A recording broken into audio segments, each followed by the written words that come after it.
오늘이 이제 2학기 특강 두 번째 시간이에요.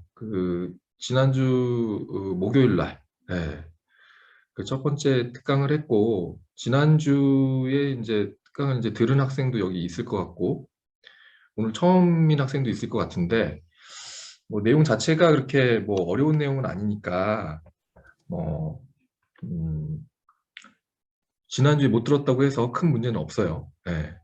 다만 이제 관심 있는 학생들은 이제 이메일로 제가 그 좌표를 찍어줄 테니까 지난주에 했던 특강 내용을 그 유튜브에 올려놨습니다. 그래서 뭐 상식적으로 저번에 이제 못 들었던 학생들 뭐 복습해도 좋고 못 들었던 학생들은 상식의 지평을 넓히는 차원에서 한번 들어보는 것도 괜찮을 것 같아요. 네.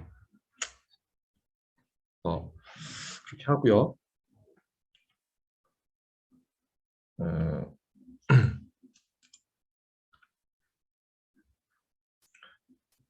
예, 요거는 이제 즐거운 IP 산책이라고 하는 책을 그 연초에 이제 발행을 했어요. 1권, 2권에서 2권을 이제 발행을 했는데 요번 그 특강도 우리가 4회차인데 그 책의 내용을 4등분해서 지금 하고 있는 거예요. 그래서 오늘은 어, 이제 같이 이제 나눌 내용이 이 목차에 따라서 할 겁니다. 아, 그리고 그 중간에 쉬는 시간 없이 2시간인데 좀 이어서 하고 마지막에 조금 일찍 끝나는 걸로 그렇게 할게요. 네, 그게 좋을 것 같죠? 음. 자, 그래서 오늘 다룰 내용은 요건데 크게 보면은 우리 제도와 관련된 음, 우리가 다루는 게 이제 IP, 지식재산 또는 지식재산권, 뭐 특허나 상표나 디자인 이런 것들에 대해서 이야기를 할 텐데 그거를 이제 신청을 어떻게 하는지, 출원을 어떻게 하는지, 그다음에 심사 과정은 어떻게 되는지 이렇게 약간 이론적인 내용을 좀 얘기를 하고 요 후단에는 우리가 실질적으로 발명은 어떻게 하고 아이디어는 어떻게 정리하고 하는 내용을 다룰 텐데 여러분이 뭐 취직을 해서 회사에 들어가거나 아니면은 본인이 뭐 창업을 하거나 할 때 좀 실질적으로 도움이 되는 내용일 수도 있을 것 같아요. 그래서 오늘 잘 들어놓으면 약간의 인사이트를 얻을 수 있지 않을까 그렇게 생각이 됩니다. 근데 뭐 내용 자체는 가볍게 할 거니까 크게 어려움은 없을 거예요.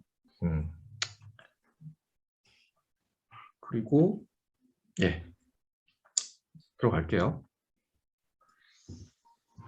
자, 발명. 발명은 우리나라 같은 경우에는 특허법에서 발명을 정의하고 있어요. 규정하고 있습니다. 그러니까 발명이라고 하는 게 뭐라는 거를 우리는 어렴풋이 각자 알고 있잖아요. 그죠? 근데 법적으로 발명이 뭐냐에 대해서는 법에 규정된 내용을 토대로 해서 해석을 합니다. 아, 뭐 발명 그러면 그냥 아이디어, 좋은 아이디어 이런 정도로만 생각해도 사실은 충분해요. 그죠? 근데 이제 법적으로 따지고 들어가다 보니까 법에 정의가 돼 있고 여기에 해당되지 않으면 발명이 아니다. 그래서 고로 특허를 받을 수 없다. 특허를 받으려면 발명에 해당돼야 되기 때문에 그런 게 있습니다. 그런 얘기를 좀 할게요. 자, 어떻게 정의되어 있냐면 발명이 자연 법칙을 이용한 기술적 사상의 창작으로 고도한 것 이렇게 돼 있어요. 뭐 기술적 사상은 아이디어야 아이디어. 그냥 어려운 얘기는 아니고 자연 법칙을 이용해야 되고 기술적 사상이어야 되고 그 기술적 사상 아이디어의 정도는 창작성이 좀 높아야 된다. 예, 아주 시시한 건 안 된다. 그런 얘기입니다. 자연 법칙이라는 것은 그걸 이용해야 되는 거기 때문에 자연 법칙 자체는 발명이 당연히 아니고, 그죠? 뭐 자연 법칙에 반하는 것은 발명의 대상이 될 수 없다. 자연 법칙이어야 되고 자연 법칙을 이용해야 된다. 그런 얘기예요. 기술적 사상이란 한마디로 아이디어다. 예. 그리고 실현 가능성만 있으면 아이디어로 쳐줘요. 아주 근데 실현 가능성이 없는 게 명명백백하거나 택도 없다. 택도 없다. 이러면은 기술적 사상이라고 안 쳐줍니다. 그래서 발명이 아닌 것으로 너무 너무 이건 당연히 안 된다 이런 것들은 안 돼요. 네. 그래서 이거는 뭔가 인간이 자기의 그 머리를 굴려서 머리를 써서 만들어진 것이어야지 기술적 사상이지. 예, 발견은 사실은 머리를 안 쓰다가 길거리 가다가 갑자기 눈에 띌 수도 있죠. 뭔가가.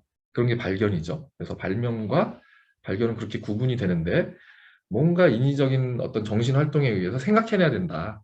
그게 기술적 사상이다. 그래야 발명에 해당된다. 그런 얘기입니다. 그리고 아주 시시한 건 안 된다. 창작의 고도성이 있어야 된다. 그리고 창작이 고도하진 않더라도 창작성이 어느 정도 있으면 고안이라고 해서 실용신안의 대상으로는 삼아줄 수 있다. 근데 창작의 고도성이 뭐, 고도하지 않다는 것 뿐이지 고안 같은 경우에도 어느 정도의 진보적인 뭐 단차가 있는 좋은 아이디어여야 되는 것은 변함이 없습니다. 네. 그래서 지금까지 이제 특허법상 법에서 얘기하는 발명이 뭐라는 거를 얘기했으니까 그 여기에 해당되지 않는 건 비발명이라고 해서 발명이 아니라고 해석을 하고 그래서 특허를 안 내줍니다. 그죠? 그리고 미완성 발명이라고 하는 거는 택도 없는 거 아까 얘기한 이거는 뭐 뭐 가능성이 전혀 없다 이거는 응? 응? 그렇게 현저하게 의심스러운 경우에는 미완성 발명에 해당된다. 그래서 역시 특허를 받을 수가 없어요. 비발명이라는 건 아까 정의에 해당되지 않는 거, 잘못없이 자체, 잘못없이 이용하지 않는 거, 컴퓨터 프로그램 언어, 컴퓨터 프로그램 언어 자체는 이게 표현이에요. 랭귀지잖아요, 그죠? 컴퓨터 프로그램은 컴퓨터 언어로 짜죠, 그죠? 코딩을 하죠. 그러니까 그 표현 자체는 저작권의 대상입니다. 우리 소설을 쓰거나 시를 쓰거나 언어로 작성을 하잖아요. 그것처럼 프로그램 자체는 발명은 아니고 저작권의 대상인 저작물인 거죠. 근데 이제 그 컴퓨터 프로그램 같은 경우에는 그 언어를 통해서 표현에 의해서 구현되는 어떤 현상, 그거를 알고리즘이라고 할 수 있는데 그거는 특허의 대상이 될 수 있습니다. 약간 구분이 좀 애매할 수 있는데 컴퓨터 프로그램, 랭귀지로 표현된 언어 자체, 표현 자체, 코딩 자체 그거는 특허의 대상은 아니다. 분명히 아니다. 이렇게 보면 될 것 같아요. 그리고 뭐 단순히 정보 제시하거나 뭐 미적 창작물 다 저작권의 대상이죠. 이런 것들은 발명이 아니다. 그런 겁니다.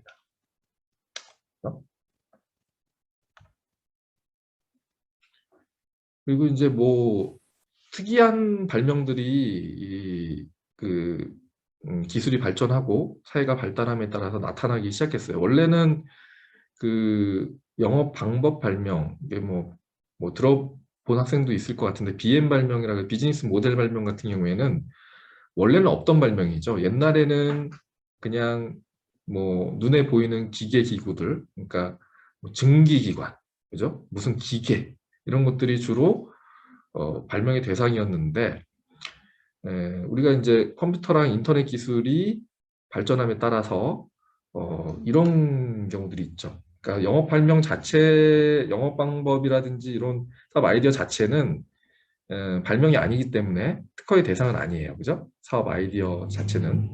근데 이것과 인터넷과 같은 컴퓨터 통신 기술, 요거 기술이니까 이거는 특허의 대상이죠.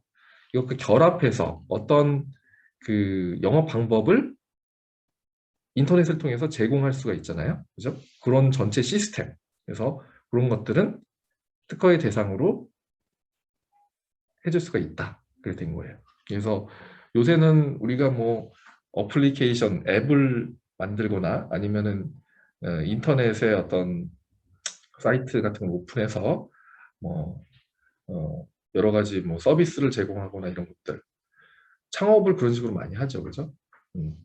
플랫폼 같은 걸 만들어서 그런 것들도 다 특허의 대상, 발명으로서 취급을 해준다는 겁니다. 영업방문 비즈니스 모델 발명으로 그렇게 되고요. 예를 들어서 뭐 이런 게 있을 수 있죠. 사실은 광고, 그러니까 기업에서 본인의 이제 광고를 소비자들이 이제 많이 보기를 원할 텐데 인터넷상에서 이런 걸 본 적은 있을 거예요, 그죠? 광고주가 광고를 만들고 어떤 사이트에 이걸 게시를 하면은 소비자가 여러 소비자가 있겠죠. 이 사람들이 이제 그걸 클릭하거나 보거나 이러면은 마일리지, 현금 등을 인센티브로 제공해주는 어떤 이런 비즈니스 모델. 사실은 이거 자체의 영업 방법은 만약에 이게 인터넷이나 통신 기술을 이용하지 않는다면은 대충 이런 거겠죠. 그러니까 광고주가 신문상에 우리 종이로 된 신문상에 어떤 광고를 했어. 그리고 그 광고 페이지를 만약에 소비자가 누군가 오려서 와. 아 이거 봤어요 나. 그러면은 뭐 리워드를 좀 준다거나 현금을 준다거나 이럴 수 있잖아요. 이거 자체는 영업 방법이죠, 그죠? 근데 그렇게 하지 않고 이거는 어떤 시스템, 통신 기술 또는 인터넷 그런 것과 결합해서 그런 기술과 결합해서 이러한 기본적인 영업 방법을 적용할 수 있겠죠, 그죠? 결합된 거예요. 그래서 광고를 본 사람, 클릭한 사람에게 보상해주는 영업 방법 아이디어에다가 이를 인터넷상에서 구현한 기술을 결합한 발명, 비즈니스 모델 발명이 되는 거죠, 이게. 이런 경우에는 발명으로 쳐주고 만약에 진보성이 있으면, 그러니까 뭐 선행한 어떤 이런 영업 방법 아이디어에 대한 공개 자료가 없으면, 선행하는 공개 자료가 없으면 진보성을 인정해서 특허를 내줄 수 있다. 비즈니스 모델 발명에 해당되어서. 그래서 이런 영업 아이디어도 인터넷상에서 통신 기술을 통해서 구현되면 비즈니스 모델 발명으로서 특허를 받을 수가 있다. 이미 많이 추론하고 특허를 받고 그러고 있습니다.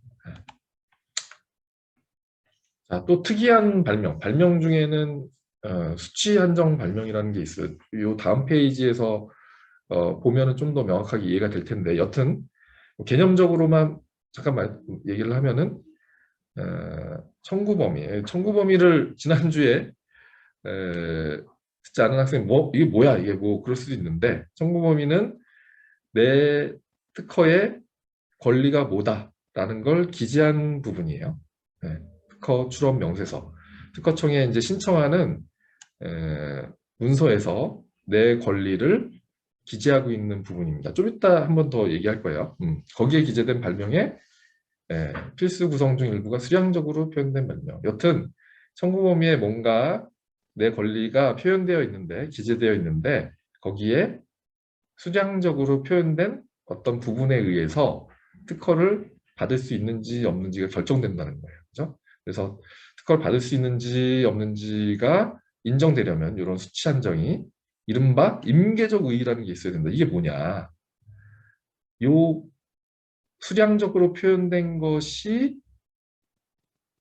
어떤 효과가 있어가지고 그 수량과 관련이 없는 다른 수량에서는 이런 효과가 발생하지 않는다는, 말이 어렵죠? 말이 어렵죠?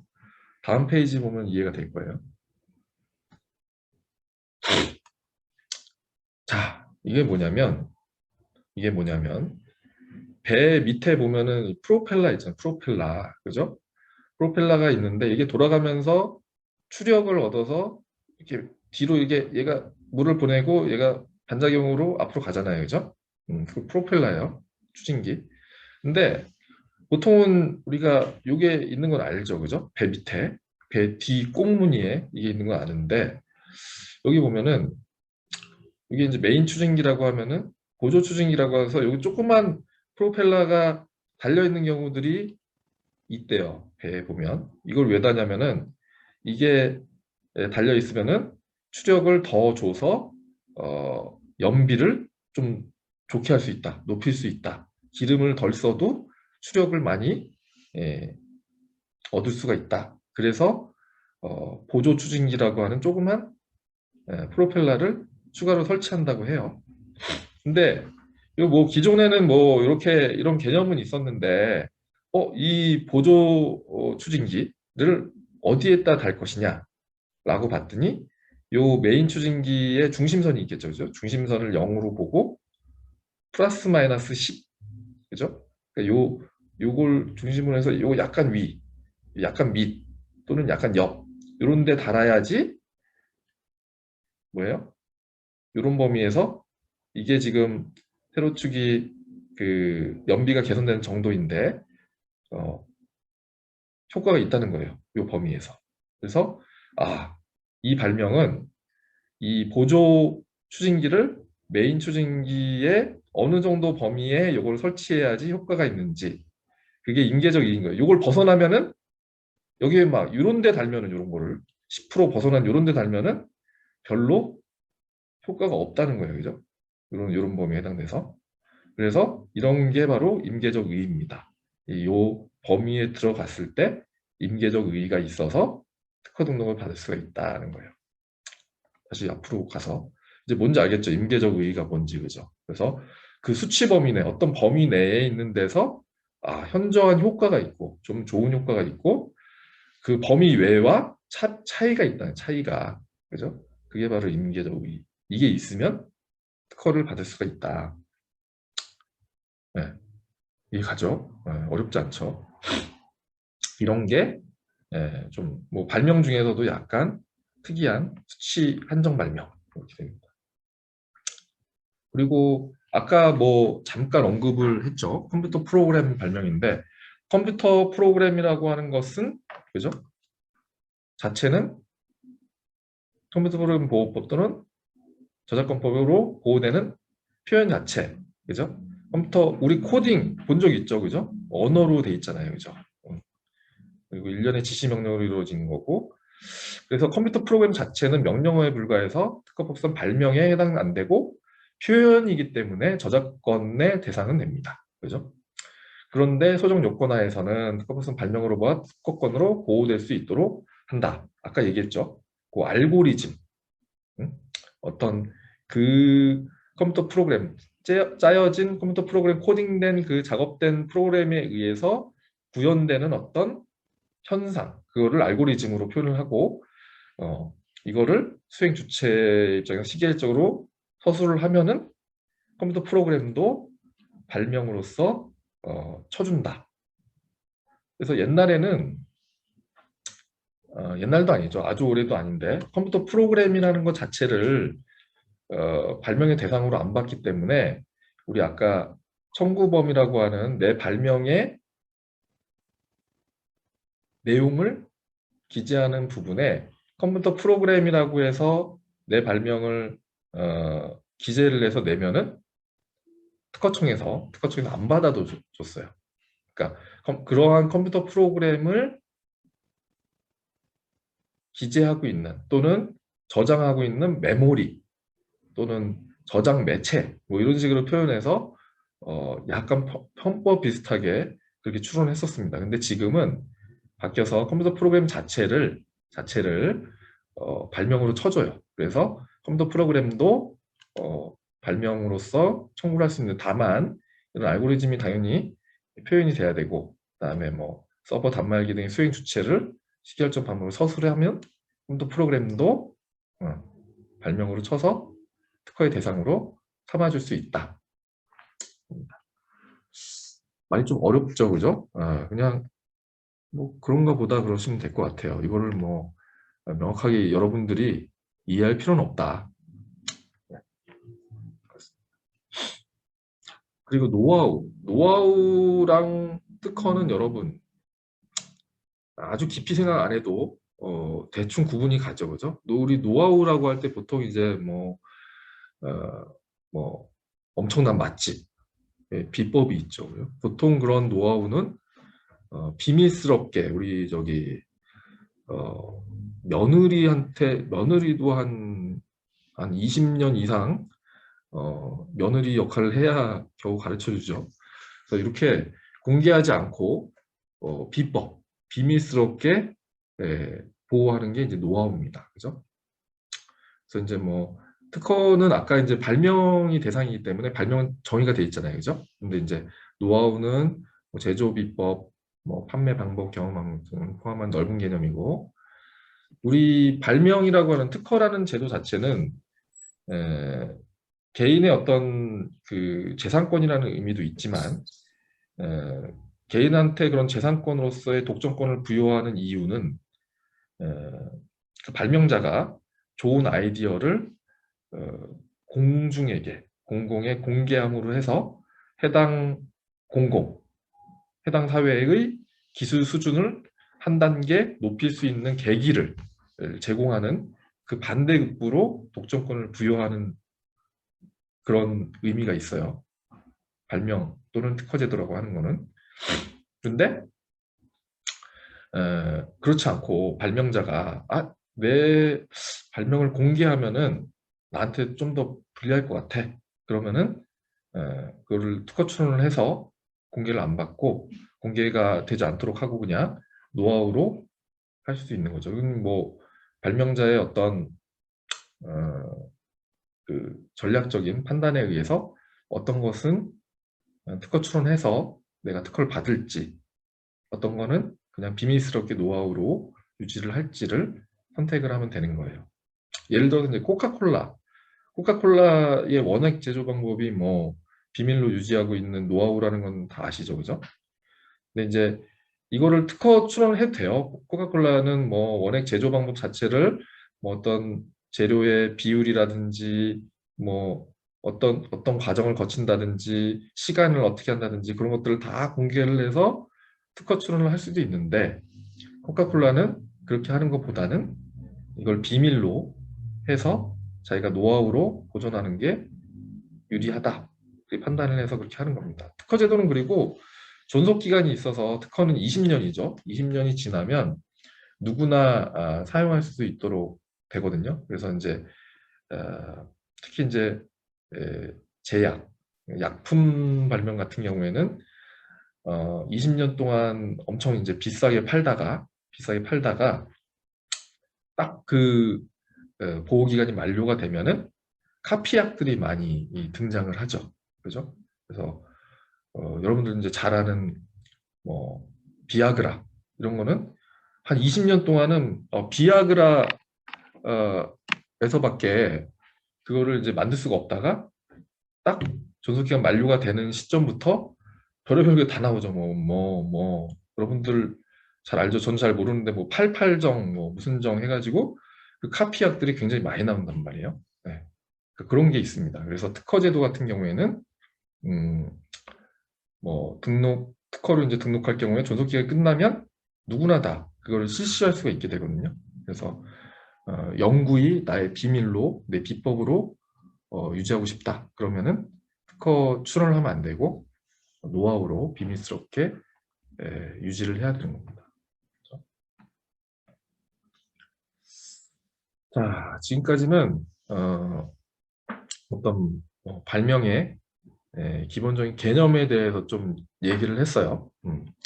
그러면 요 발명을 우리가 여기 뭐 출원이라고 되어 있는데 신청을 얘기하는 겁니다. 저희 이제 신청을 해서 등록을 받기까지의 어떤 과정을 거치는지 그걸 한번 볼게요.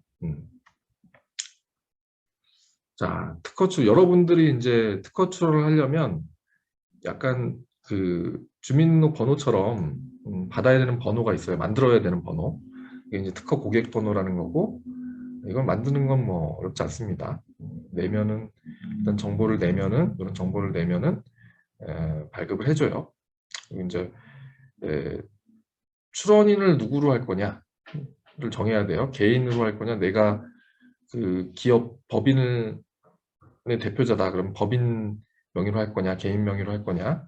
그래서 개인 같은 경우에는 이런 정보를 내야 되고, 법인 같은 경우에 이런 정보를 내서, 여튼 개인도 출원할 수 있지만 법인도 출원인이 될 수가 있다. 주의해야 될 것은 발명자는 법인은 될 수 없어요. 개인, 그러니까 자연인만 될 수 있습니다. 당연하죠. 법인이 발명을 사람이 해야지 발명, 그죠? 네. 그렇죠. 그냥 들어만 두세요. 이건 뭐 제도니까. 그리고 우리 보통 이제 예, 지금 들어온 학생들은 저기 음소거 좀 해주세요. 음소거. 예. 우리 보통 이제 특허 출원서를 낼 때 특허 출원서를 이제 크게 보면은 뭐 서지사항, 그러니까 기본적인 정보사항을 담고 있는 표지 부분과 우리 흔히 특허 출원서라고 하면 이 부분을 얘기하죠. 명세서 이렇게 나눠볼 수가 있어요. 그래서 표지에 서지사항이 적혀 있는 표지에는 뭐 출원인, 발명자, 대리인, 발명 명칭 등이 이제 기본적인 정보가 기재가 되고 명세서가 이제 원래 그 우리 흔히 얘기하는 특허 출원서라는 게 이 부분이죠. 그래서 이 부분은 아까 얘기한 청구 범위, 내 특허의 권리 범위, 내 독점권이 뭐다라는 거를 정의하고 있는, 기재하고 있는 부분 청구 범위라는 거고, 그리고 아까 공적인 영역에서 발명이 공개가 돼야 되니까 이 발명, 내 독점권인 이 발명을 잘 설명해야 되거든요. 그 부분이 바로 발명의 설명과 도면이라는 부분입니다. 그래서 설명서 부분과 권리를 정의하고 있는 부분. 이렇게 크게 보면은 두 부분 나눠져 있어요. 또 요약서는 뭐 발명 내용을 간단하게 파악할 수 있는 그 부분이고요. 명세서를 예시적으로 약간 발췌를 하면서 조금 보면은 발명 명칭은 이런 식으로 그러니까 국문과 영문으로 이렇게 기재하도록 되어 있고 이 발명이 이제 속하는 기술 분야를 좀 이제 기재를 하도록 되어 있어요. 간략하게. 그리고 배경 기술은 뭐 이 발명을 둘러싼 뭐 기존의 뭐 기술이라든지 그런 것들을 좀 기재하는 부분입니다. 근데 이 부분에서 기재를 할 때 이제 주의해야 될 것은 여기에 내 발명의 내용을 넣으면 안 돼요. 이 부분은 공개된 선행 문헌으로 취급하는 경향이 있습니다. 심사를 할 때. 그래서 이 부분에 기재를 할 때는 내 발명 이전에 있었던 옛날 기술, 예전 기술 이런 것들을 쓰는 거예요. 네. 수론 발명을 기재하면 안 된다. 내 발명을 기재하면 안 된다는 게 이 부분에. 네. 자, 그냥 재밌게 들어만 두세요. 이거 외울 필요 없습니다, 여러분. 네. 그리고 발명의 내용. 이 부분은 아까 뭐예요? 내 발명을 잘 설명해 주는 부분이에요. 잘 설명해 주는 부분. 그러니까 요 부분인데 요게 지금 이렇게 간단하진 않죠, 원래. 원래 그 명세서를 보면은 굉장히 이 부분이 특히 이제 요 부분이 굉장히 길게 써져 있어요. 그죠? 구체적으로 설명하는 부분, 도면을 참조해서 도면이 들어가 있고 도면을 참조해서 도면 부호를 이렇게 얘기를 하면서 설명을 하는 부분입니다. 그리고 뭐 결국에는 뭐 이게 다 이제 설명 부분인데 뭐 해결 과제, 문제점을 이제 서술을 기존에 무슨 문제점이 있는데 내가 이 발명을 통해서 해결했어. 이게 이제 핵심적인 내용이죠, 사실. 그러다 보니까 이 부분은 청구 범위와 연결이 됩니다. 그죠? 해결 수단 이 부분은. 그리고 그랬더니 어떤 효과가 되더라. 좋은 효과가 나더라. 그걸 기재하는 부분이고. 도면이 뭐다 뭐 간단하게 얘기해 주는 거고 그다음에 이게 이제 구체적으로 설명을 하나하나 하는 거죠.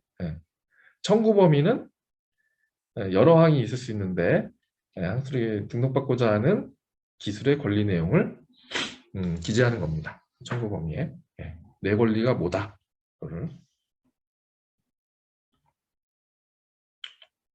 요약서 대표도 이렇게 돼 있습니다. 그죠? 요거는 뭐 도면은 여기 뭐 도 1 이렇게 돼 있죠. 도 1, 2, 3, 4, 5, 6, 7, 8 계속 이제 이런 식으로 표현이 되는 거죠. 자, 지금까지 이제 특허 출원에 대해서 살짝 봤어요. 살짝 봤는데 그냥 참고를 하면 될 것 같고 이제는 상표 출원입니다. 지금까지는 발명, 특허 출원이었고 지금 이제 상표 출원인데 상표는 상식적으로 생각했을 때 뭘 내야겠어요? 상표 출원할 때 상표를 내야겠지. 마크. 그죠? 그래서 상표는 여러분들 잘 아시다시피 뭐 텍스트로 될 수도 있고 도형이 있을 수도 있고 같이 있을 수도 있죠. 그림, 로고 등 제한이 없고 텍스트와 도형이 결합된 것도 가능하고 당연하죠.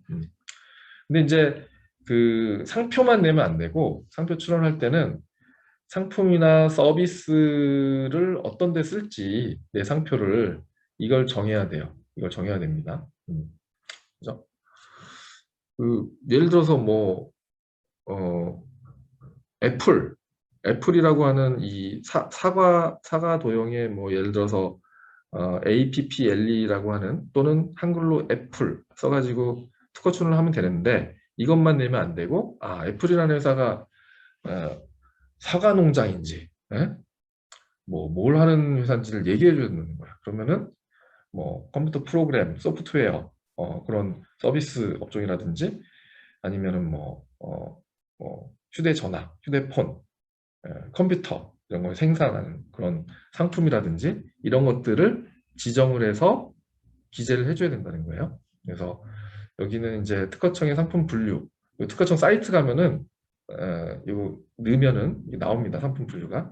그래서 류로 세분화되어 있고 1류부터 34류까지는 상품에 대해서 35류부터 45류까지는 서비스에 대해서 분류하고 있고 이 분류에 따라서 구체적인 상품 또는 서비스를 기재하도록 되어 있어요. 뭐 실무적으로는 한 20개 단위로 해가지고 한 류마다 한 20개 정도까지 보통 이제 기재를 해서 제출을 합니다. 한 류당 20개 정도까지 여러 가지 상품이나 서비스를 기재할 수가 있어요. 이거는 나중에 상표 출원을 한번 딱 해보면 압니다. 여튼 여러분들이 기억해야 될 것은 상표 출원할 때는 상표, 마크만 있는 게 아니고 대응되는 어떤 상품에 대해서 쓸 건지 이 상표를 어떤 서비스에 대해서 쓸 건지에 대해서 그걸 정해서 출원할 때 기재를 해야 된다. 그 부분을 이겁니다. 상표와 마찬가지 디자인도 이 물품이라는 것과 좀 밀접하게 연관이 돼 있어요. 그래서 디자인이 적용되는 물품의 분류를 이것도 기재를 하도록 되어 있습니다. 그래서 특허청 사이트에서 요 휴대폰 케이스를 치면은 해당되는 요 류가 이제 물품류가 나옵니다. 그걸 기재를 해야 되는 거예요. 이제 물품류는 디자인 분류 코드 검색하면 물품명을 입력하면은 이게 이제 나오고 그다음에 디자인의 대상이 되는 물품은 어떤 건지 이 내가 이제 그 출원하고자 하는 디자인이 어떤 건지를 기재하는 부분이죠. 그죠? 만약 예를 들어 휴대폰 케이스다. 그러면은 그걸 쓰면 되는 거고요. 요거는 이제 특허청 사이트에서 이렇게 쳤을 때 이렇게 물품 류가 나온다는 걸 보여주는 거예요. 그다음에 이제 디자인의 설명 부분이 있습니다. 재질이나 특징 그리고 도면에 대한 그 설명을 기재를 하죠. 그래서 특허 출원 명세서와 다르게 디자인 명세서는 그렇게 길지는 않아요. 근데 이제 이 부분이 비교적 이제 길게 작성하는 부분이죠. 디자인의 재질, 특징 그리고 도면은 어떤 것에 대한 도면인지 설명하는 거고 어떻게 보면은 디자인 같은 경우에는 메인이 도면이라고 볼 수 있어요. 도면 또는 사진, 견본으로도 제출할 수 있지만 통상적으로 이제 도면을 많이 제출하는데 도면은 이제 기본 도면이 7개 도면이 있어요. 이렇게. 요거는 뭐예요? 사시도. 그리고 뭐 정면도, 배면도, 좌측면도, 우측면도, 평면도, 저면도. 이렇게 6면도 플러스 사시도. 이렇게 제출을 하면은 파악이 되겠죠. 이 디자인의 형태라는 것이 형상, 또 모양, 색도 넣을 수 있으니까 색채까지 이제 이런 도면에 의해서 또는 사진에 의해서 파악이 되는 거죠. 그렇죠? 그리고 이제 디자인 창작 내용의 요점에는 뭐 형상, 모양, 색채 이들의 결합에 해당하는 내용을 간략하게 기재를 합니다. 그죠? 뭐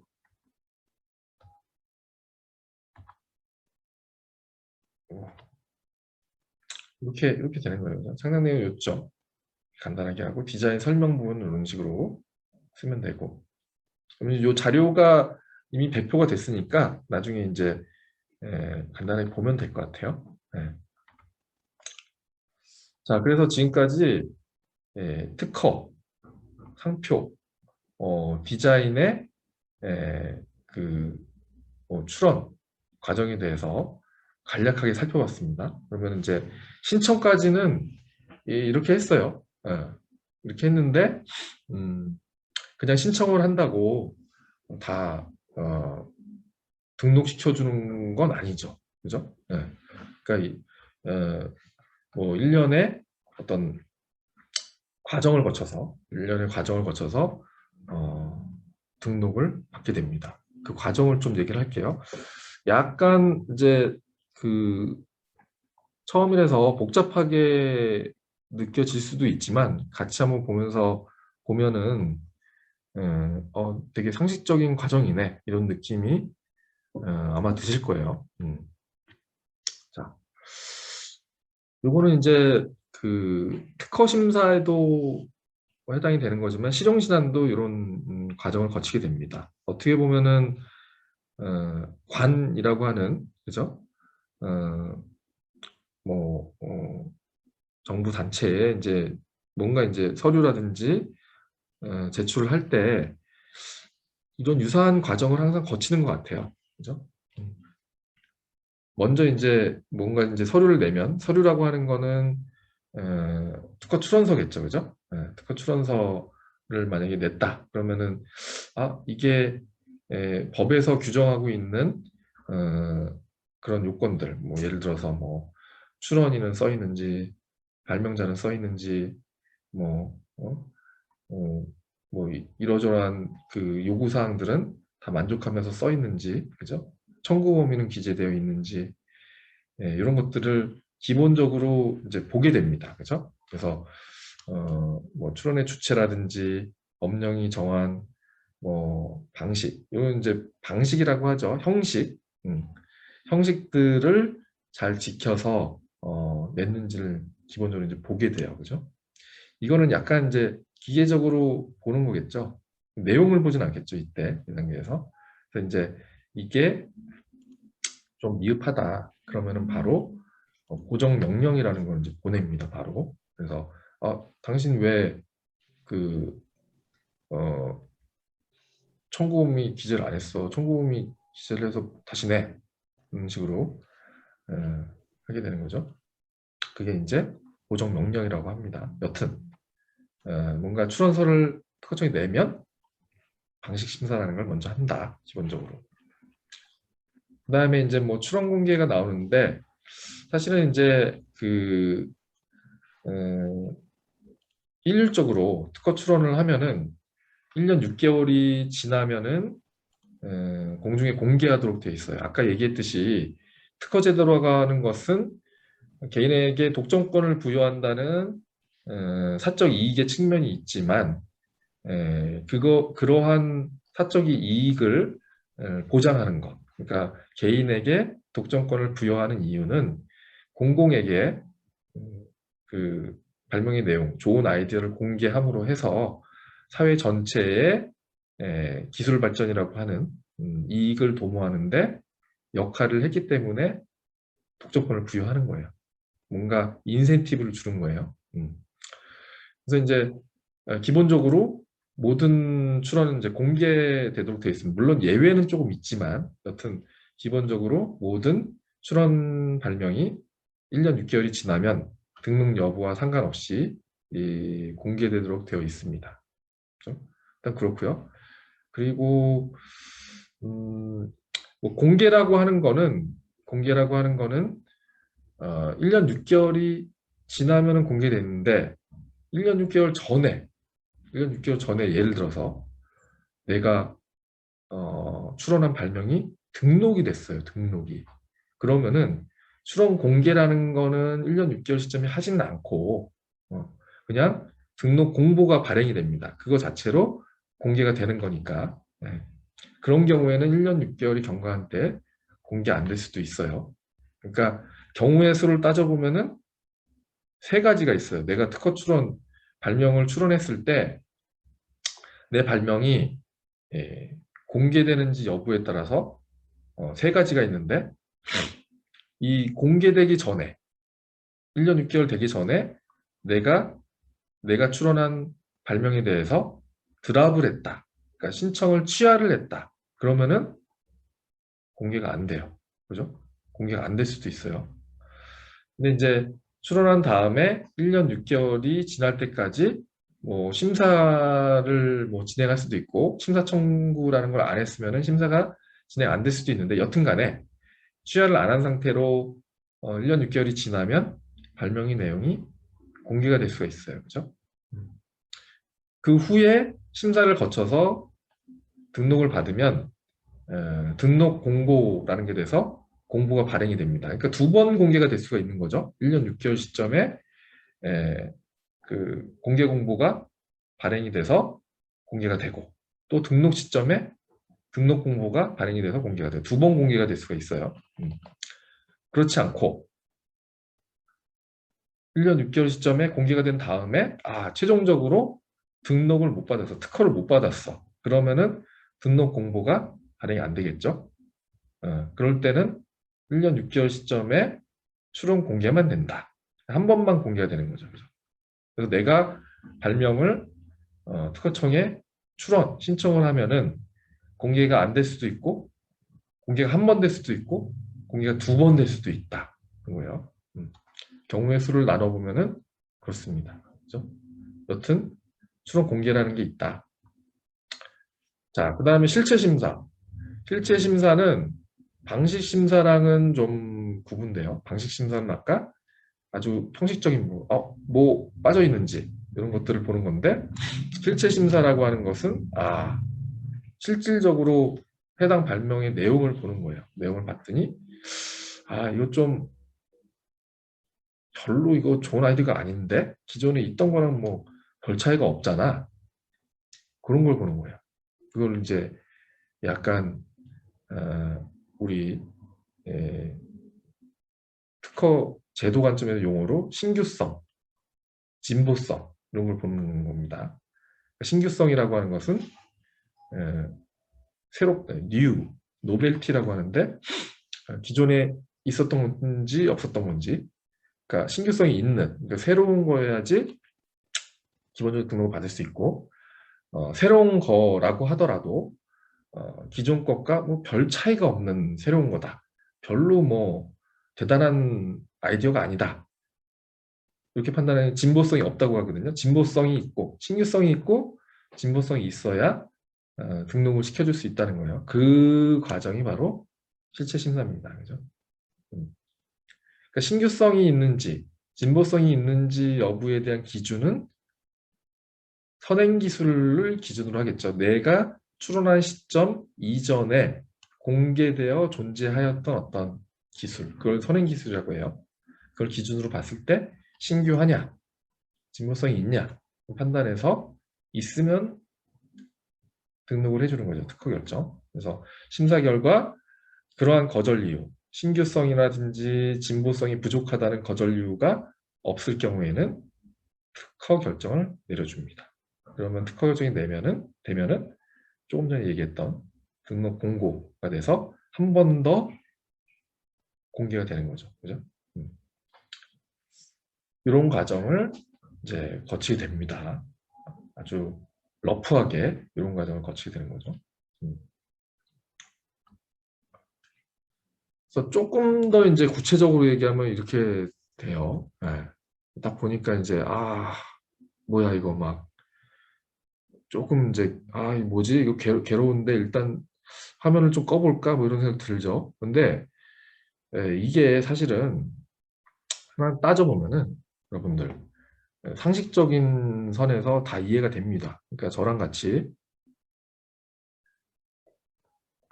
한번 보면은 다 이해가 될 거예요. 어차피 외울 필요는 없잖아요, 여러분들. 그죠? 이해만 하면 되니까. 한번 보죠. 자, 내가 특허청에 출원이 뭐 신청이잖아요. 발명을 해가지고 이제 특허를 내달라고 신청을 하는 겁니다. 그죠? 신청을 하는데 좀 전에 방식 심사 얘기했죠. 방식 심사 당연히 하겠지. 그죠? 네. 그리고 방식 심사를 한 다음에 실체 심사를 해서 신규성이나 진보성 여부를 이제 판단해야 되는데 이거를 출원, 신청한 모든 그 건에 대해서 사건에 대해서 하는 건 아니고 신청을 해야지. 그 출원한 사람이 심사 청구라는 걸 해야지 실체 심사를 하게 됩니다. 그래서 심사 청구를 할 때 돈을 내요. 심사 청구료를. 그래서 돈 내고 심사 청구를 해야 심사를 해줍니다. 특허청도 저기 심사관들이 일을 하는 데니까 심사관 인건비가 필요할 거 아니에요. 그죠? 그러니까 이 사람들 실체 심사라는 일을 시키려면 심사 청구라는 걸 해야 된다. 그죠? 심사 청구가 있으면 실체 심사에 들어가는 거예요. 이게 없다. 그러면 취약 안주 되는데 그건 신청한 다음에 출원한 다음에 3년 내에 심사 청구 여부가 심사 청구를 하지 않으면 취약 안주가 됩니다. 취약한 걸로 보는 거예요. 그렇게 된다. 실체 심사라는 걸 해서 선행 기술, 그죠? 선행 기술과 비교를 해봤더니 뭐 신규성이 있다 없다 이런 판단이 되겠죠, 그죠? 그래서 여기서 이제 판단을 해봤더니 거절 이유가 없어. 신규하고 새로운 거고 괜찮은 아이디어인데 진보성 있는데 이렇게 판단이 되면 특허 결정을 내리죠, 그죠? 그러면은 설정 등록 이제 등록료를 내면 설정 등록되고 공보가 발행이 됩니다. 공보, 그죠? 이 상태로 이제 특허가 난 거예요. 여기서 특허가 난 거예요. 물론 이제 그 특허가 난 상태에서 예를 들어서 내가 뭐 특허가 났는데 다른 사람이 막 내 특허 발명을 쓰고 있어. 그러면은 내가 뭐 경고를 하거나 당신 그러면 안 돼. 이렇게 경고를 하거나 그럴 수 있죠. 근데 이제 상대방이 뭐야 특허 이 특허 별거 아닌데 왜 등록됐어? 그러면은 무효 심판 이런 거를 특허 심판원에 청구를 할 수가 있거든요.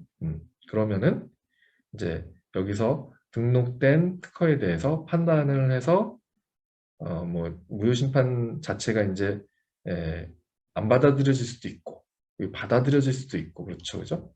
근데 이제 내 입장에서는 이 무효 심판 청구가 인용이 되면은 무효가 됐다는 거니까 내 특허가 그죠? 불복을 해야겠죠? 그럼 특허 법원에 이제 불복할 수가 있고 여기서 또 지면 대법원 갈 수도 있고 무효 심판 청구한 사람도 마찬가지예요. 지면은 특허법원, 대법원 갈 수가 있는 거예요. 모든 제도가 그렇듯이 뭔가 그 어떤 처분이 내려지고 그걸 이제 불복할 수 있는 기회들이 있는 거예요. 소송 제도 자체도 기본적으로 그런 거죠. 그리고 어떤 우리가 관이라고 하는 행정기관에 뭔가 신청을 했을 때 그거를 신청기관에서 받아줄 수도 있고 안 받아줄 수도 있는데 보통 이제 안 받아줄 때는 이유를 보통 얘기를 해주도록 되어 있어요. 그래서 당신 이러이러해서 당신의 신청을 우리가 받아들여 줄 수가 없습니다. 이렇게 얘기를 하면은 그거에 대해서 뭐 의견을 낼 수도 있고 뭔가 수정을 해서 이제 낼 수 있는 기회를 보통 이제 부여를 하거든요. 요 제도도 마찬가지예요. 여기서 이제 신규성이나 진보성이 없다. 신규성, 진보성이 없다. 그러니까 거절 이유가 있다라고 판단이 되면은 이런 통지를 하게 됩니다. 거절이유 통지를 하게 되면 이거에 대해서 출원인이 의견 아니에요. 내 발명은 신규성이랑 진보성이 이러이러해서 있어요.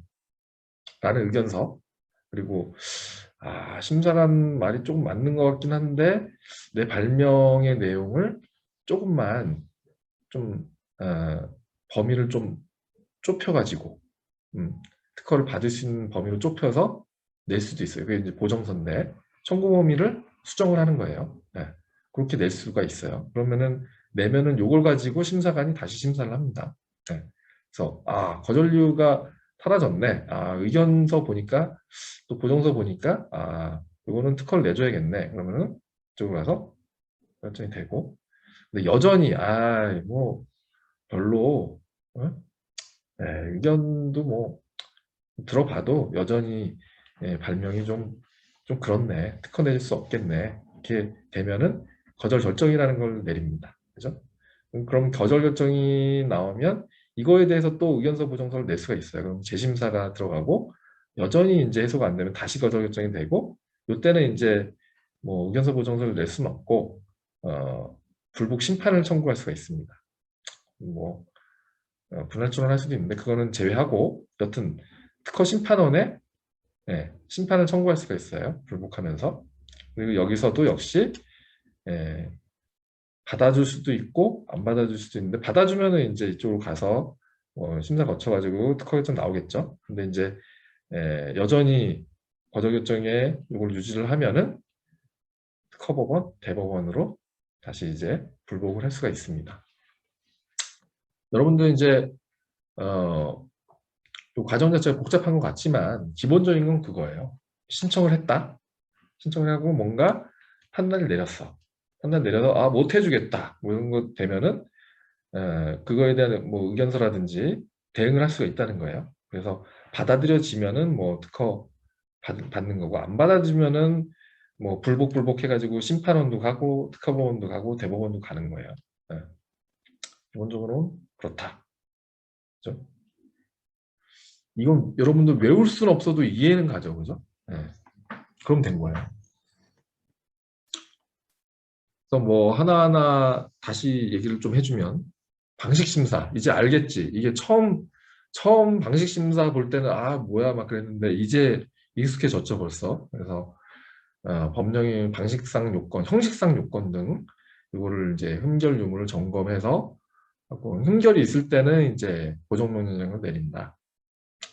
출원은 이제 출원일로부터 1년 6개월 경과 때 뭐 기본적으로 공개가 되는 거고 출원이 급하다 이럴 때는 소정 요건 하에 빨리 공개해 달라고 신청할 수도 있어요. 실체 심사라는 거는 그죠. 신규성, 진보성을 보는 거죠. 기본적으로 현행기술 조사를 통해서 심사를 하는 거다.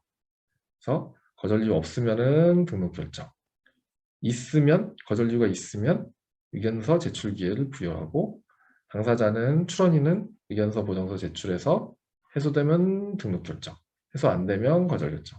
좀 전에 다 얘기한 거예요, 그죠? 네. 그렇게 된다는 겁니다. 자, 그래서 뭐 거절 이유 없으면 특허 결정을 하고 특허 결정이 내려져서 설정 등록이 되면 돈 내면 설정 등록료를 내면은 등록 공고가 나면서 이제 특허가 나는 겁니다. 그다음에 뭐 내가 이제 특허가 등록이 됐어요. 특허 받았어. 그러면은 특허를 내가 이제 활용을 할 수가 있겠죠. 독점권으로서. 근데 이제 그에 반하는 뭐 특허의 어떤 잠재적인 침해자 뭐 이런 사람들 같은 경우에 침해 경고를 받은 이런 사람들 심사관도 있는데 하여튼 무효 심판을 청구할 수가 있다. 등록되어 있지만 특허가 무효돼야 된다. 그런 취지의 심판을 청구할 수 있고 그러면 심판원은 판단을 하고 뭐 이런 심결을 내리는데 이 진측에서 특허 심판의 진측에서는 특허법원, 대법원에 뭐 불복을 할 수가 있다. 그렇죠?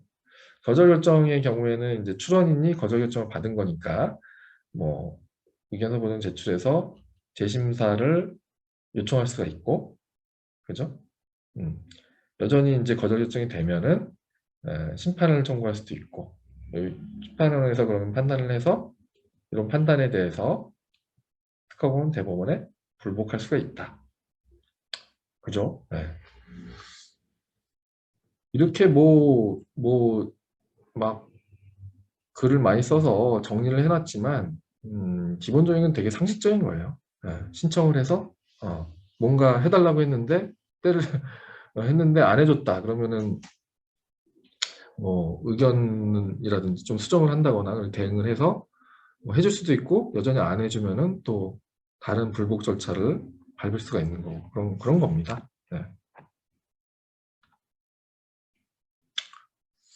자, 지금까지는 특허의 어떤 그 심사 과정에 대해서 한번 봤어요.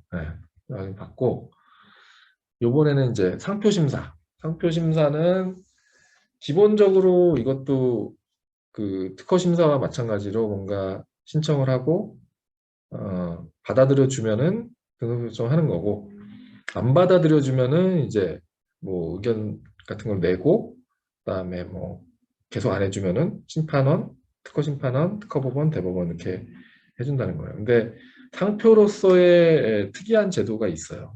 뭐 출원 공고 제도, 그다음에 이의 신청 제도 이런 게 있습니다. 이걸 보면은 일단 이것도 신청하죠. 상표 등록 출원합니다. 그러면은 이제 심사를 하고 실제 내용을 이제 봐서 요거는 이제 봤더니 여기서 심사관이 판단하기에 거절 이유가 없어. 아, 내가 이 상표 출원을 거절할 뭐 하등의 이유가 없다. 그러면은 이쪽으로 출원 공고를 바로 해요. 출원 공고라는 걸. 그러면은 바로 등록을 해주는 건 아니고 출원 공고를 해서 한 2달 동안 공고를 합니다. 이게 뭐냐면 어, 특허청에서 이런 심사를 해서 이런 상표 출원에 대해서 등록을 해줘야겠다 이런 판단을 했는데 어, 사회 일반에서 이거 등록을 해주면 안 될 것 같은데 이런 판단에 대한 걸 한번 물어보는 거예요. 2달 동안 공고를 해서 예를 들어서 내가 샤넬이라는 상표를 출원했다. 샤넬은 엄청난 그 명품이잖아요. 명품 브랜드잖아요. 출원했는데 심사관이 깜빡 졸았나? 이걸 출원 공고를 냈어. 그러면은 이게 뭐야? 샤넬을 막 등록을 해줘? 뭐야 이게? 그러면 나 지난달에 야, 내가 500만 원 주고 한 1년 동안 돈 모아서 샤넬백을 샀는데 뭐야 이게? 뭐안 되겠죠. 그러면은 이의 신청을 하는 겁니다. 그러니까 샤넬이라는 회사에서 할 수도 있고 내가 해도 돼요. 네. 이의 신청을 하면은 이게 이제 심사관 합의체에서 이제 이 결정에 대해서 이 결정을 하도록 돼 있어요. 이 신청에 대해서 이 심사관이 잘못했네 이거 그러면은 이유 있다 그런 거 하면은 거절 결정으로 되고 예, 이 얘가 샤넬이 아니고 쇼넬이에요. 쇼넬. 그래서 이거는 그 등록해 주는 게 맞아요. 별 상관없어요. 샤넬이랑 이런 판단을 할 수도 있겠죠. 그러면은 등록 결정이 내서 등록이 이제 등록이 나오는 겁니다. 최종적으로.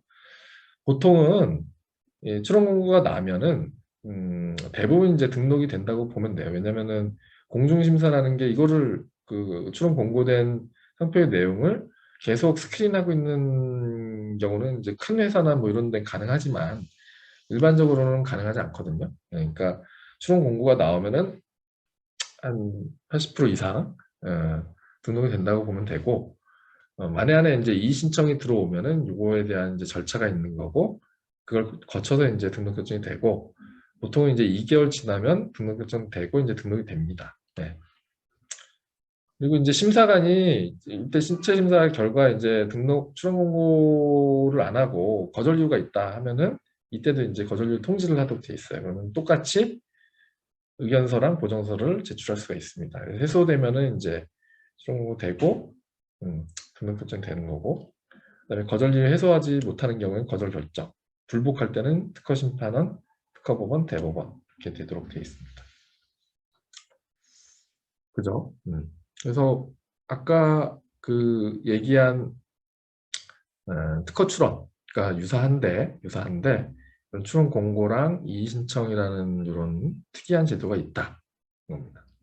그 이유는 상표 같은 경우에는 그 제도의 취지 자체가 어떤 뭐 공중의 이익, 수요자라든지 소비자의 이익, 수요자의 오인운동 가능성의 방지 이런 게 있거든요. 그러니까 거래의 어떤 질서를 유지한다는 그런 공공연한 측면이 있기 때문에 이런 이의신청 제도를 두고 있습니다. 출원 공고 이의신청 제도.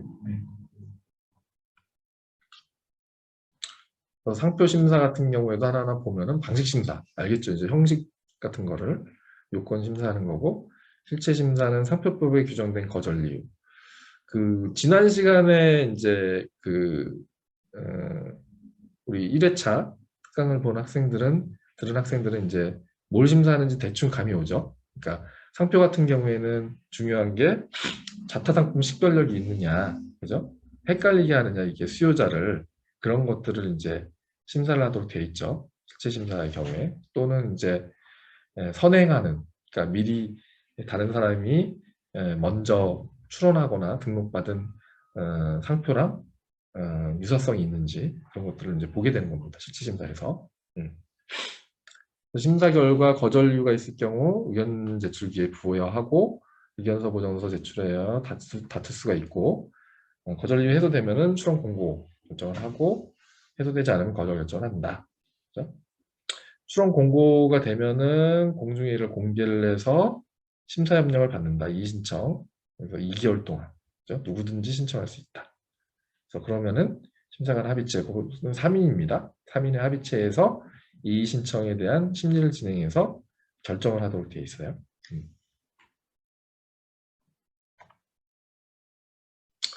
그래서 출원 공고 2개월 동안 이의 신청이 없으면 이제 등록 결정을 통상적으로 이렇게 됩니다. 출원 공고 등록 결정 받고, 등록 결정 등본송달 2개월 내에 설정 등록 납부하면 상표권이 발생을 하고요. 거절 이유 해소되지 않거나 이의 신청 이유 있다고 인정되면 거절 결정을 하게 됩니다. 등록 후에는 역시 특허와 마찬가지로 이해관계인이라고 하는 건 예를 들어서 뭐 상표 침해 주장을 당한 사람이라든지 이런 사람이 회사라든지 해당 상표권에 대해서 무효심판, 취소심판을 청구할 수가 있다. 그리고 상표권자는 이제 독점권이 부여가 되는 거니까 상표권에 기해서 제3자의 무단 사용에 대해서 침해 금지, 손해배상 등의 청구를 할 수가 있다.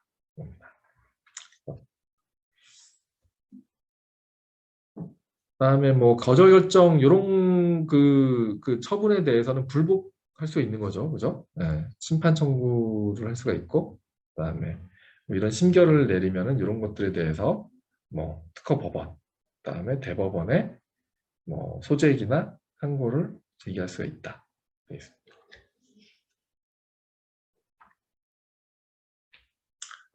자, 지금까지 특허, 그다음에 상표 심사 과정까지 얘기를 했어요. 그리고 이제 디자인 심사 과정입니다. 디자인 심사 과정. 디자인 심사도 뭐 마찬가지예요. 간단하게만 디자인 심사는 얘기할게요. 방식 심사 당연히 하고, 뭐 출원 공개 선택적으로 하는데, 실체 심사 같은 경우에는 이제 심사 물품에 대해서 이제 하는데, 거절 이유가 발견이 되면은 똑같죠. 의견 제출 통지를 하고 이견서 보정서 내서 거절 이유 해소되면은 등록 결정 해주는 거고, 거절 이유 없으면 애초에 등록 결정 되는 거고, 그죠? 이렇게 돼서 뭐 거절 이유 해소가 안 되면은 거절 결정해서 불복하면은 특허 심판원, 특허법원, 대법원 여기까지 똑같아요, 그죠? 근데 이제 디자인 같은 경우에는 일부 심사 물품이 있어요. 일부 심사 물품이라고 하는 것은 예를 들어서 뭐 그 라이프 사이클이 짧고 유행이 민감한 그런 섬유 의류라든지 문방구라든지 이런 것들은 일부 그런 물품이 정해져 있습니다. 그런 것들은 이제 일부 심사 대상 물품이 돼서 아주 실체적인 그런 내용을 자세하게 심사하진 않고 일부 부분만 형식적으로 심사를 해서 등록을 바로 해줘요. 등록을 바로 해주면은, 근데 이제 실체 심사를 거치지 않기 때문에 이게 심사에 있어서 그러니까 등록을 안 해줘야 되는 디자인이 등록될 수도 있는 가능성이 있잖아요. 그래서 이것도 이의 신청이라는 걸 받습니다. 그래서 등록 공고가 되면은 3개월 기간 동안 이의 신청 기간을 받습니다. 그러면은 이의 신청이 들어오면은 이의 신청서, 답변서를 해서 그 심사관 합의체에서 또 심사를 해요. 그래서 인정이 되면은 등록 취소를 하는 거고, 인정이 안 되면 등록 유지가 되는 겁니다. 이것에 대해서도 불복을 심판한 특허법원, 대법원 이렇게 할 수가 있습니다.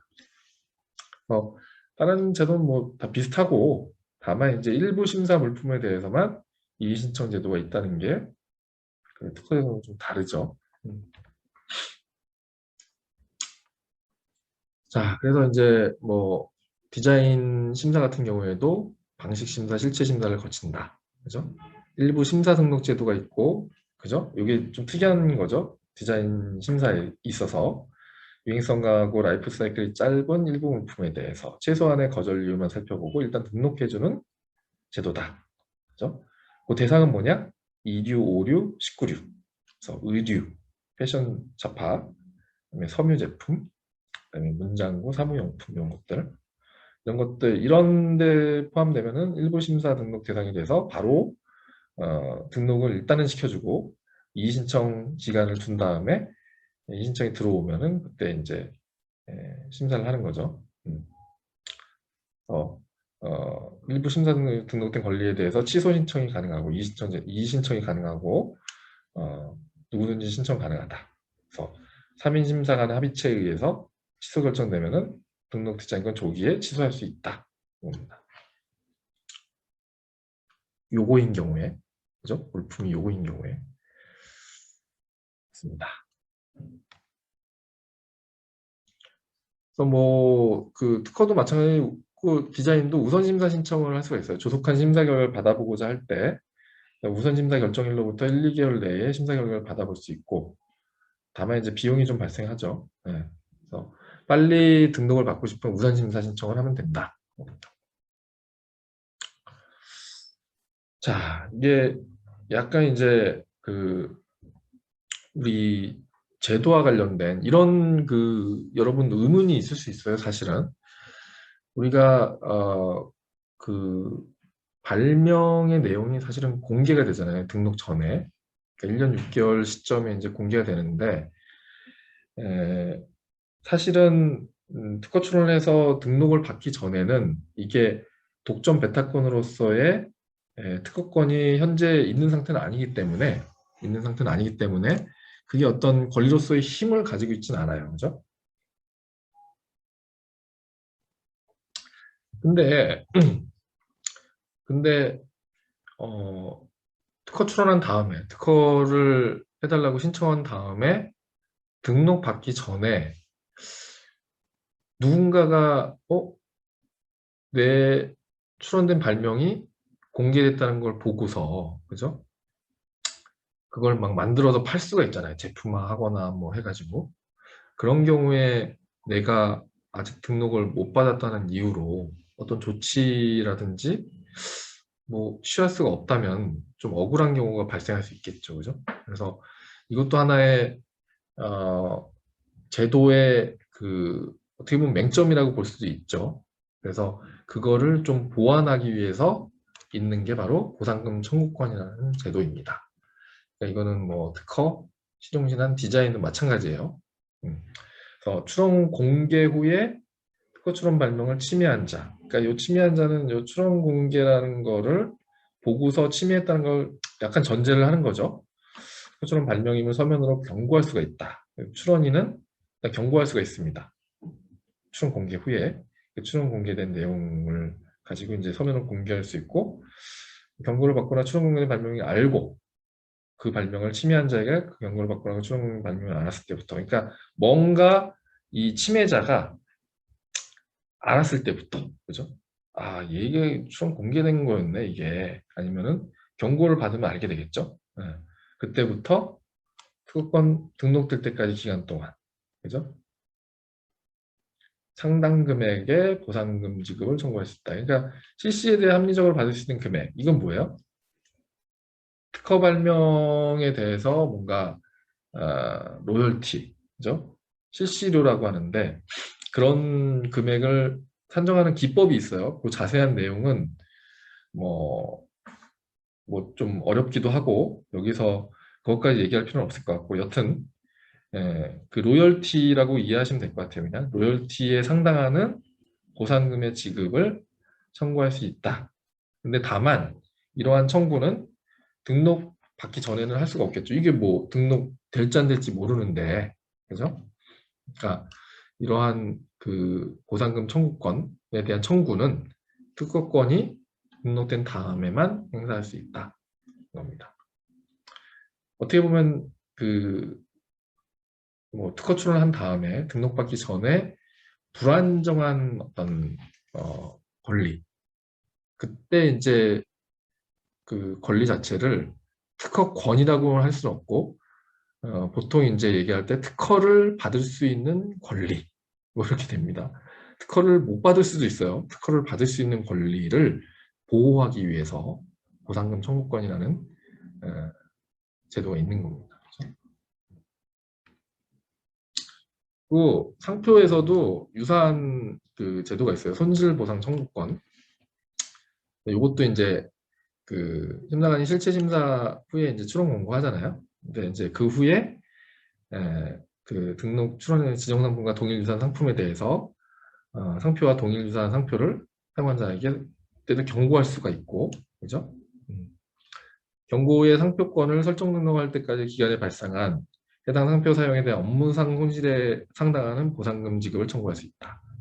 그러니까 내가 상표를 붙여서 이제 팔아야 되는데 저 사람이 내 상표를 또는 내 상표와 유사한 상표를 부착을 해서 열심히 팔고 있으면 내가 덜 팔겠죠. 쟤 때문에. 네. 그만큼의 상당한 보상금의 지급을 기본적으로 청구할 수 있다는 거예요.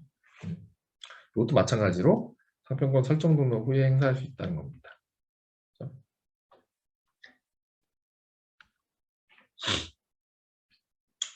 자, 그래서 지금까지는 어떻게 보면은 이제 제도적인 그 설명을 좀 했어요. 어떻게 특허, 디자인, 상표를 출원하는지, 출원했을 때 어떤 과정을 거쳐서 이것이 이제 등록이 되는지 그런 것들에 대해서 좀 얘기를 했고요. 지금은 이제부터는 이제 여러분들 실제로 아까 서두에 얘기했듯이 뭐 회사에 들어가거나 아니면 여러분 창업을 하거나 할 때 좀 도움이 될 만한 실질적인 얘기가 될 것 같아요. 네. 자, 어떤 발명이 특허가 될 수 있을까? 특허라는 건 좀 어렵게 생각할 수도 있을 것 같아요. 많이 접해보지 않은 입장에서는. 고차원의 어려운 기술에만 해당되는 건가, 특허가? 결론은 뭐다? 그렇지는 않다 이거예요. 그냥 괜찮은 아이디어네 이런 정도 느낌인 경우에 오히려 좋은 발명으로서 특허를 받을 수 있다 겁니다. 이런 것도 사실은 등록을 받을 수 있는 거예요. 예를 들어서 이게 이제 뭐 기존에 이제 컵이 있고 이런 거 본 적 있죠, 그죠? 이게 이제 쓰러짐 방지 머그컵인데 이제 머그컵인데 이 컵은 이제 분리가 가능하고 여기 이제 손잡이가 있고 그다음에 지지부 여기 이제 약간 여기는 이제 컵이 보이는 거고 이런 형태로 돼 있고 그다음에 여기 받침부가 있고 이게 흡착판이라는 게 흡착판 뭔지 알죠, 그죠? 딱 붙여가지고 바닥에 두고 있는 거예요. 이게 뭐야? 뭐 이럴 수도 있는데 이런 아이디어도 출원해서 등록을 받을 수 있다 이런 거예요. 어렵지 않다 발명이라는 게. 이런 것도 마찬가지예요. 우리 크록스나 뭐 아디다스 이런 거 많이 봤죠, 그죠? 근데 여기에 이런 스트랩 같은 거 붙여가지고 스트랩을 추가해서 진보성이 인정되면 이게 이제 뭐 발명으로 등록을 받을 수도 있는 거다 겁니다.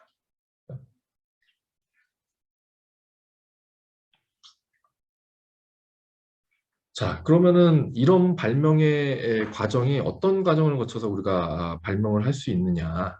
이거는 이제 처음 시작은 이겁니다.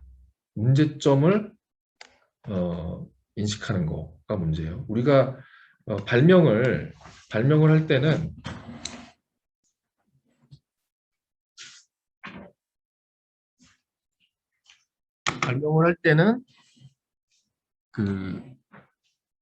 아주 부지런한 사람보다는 좀 게으른 사람, 좀 불만을 가진 사람이 발명을 잘할 수 있는 확률이 높습니다.